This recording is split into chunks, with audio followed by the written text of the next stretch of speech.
Hello guys, good evening.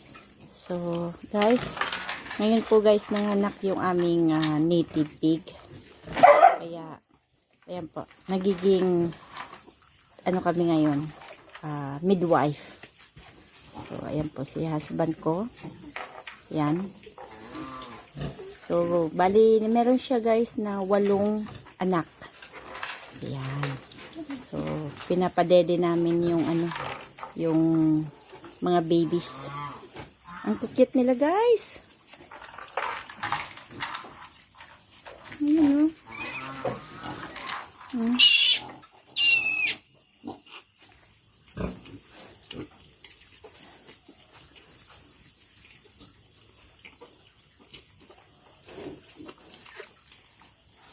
So God bless na nabigay sa amin na 8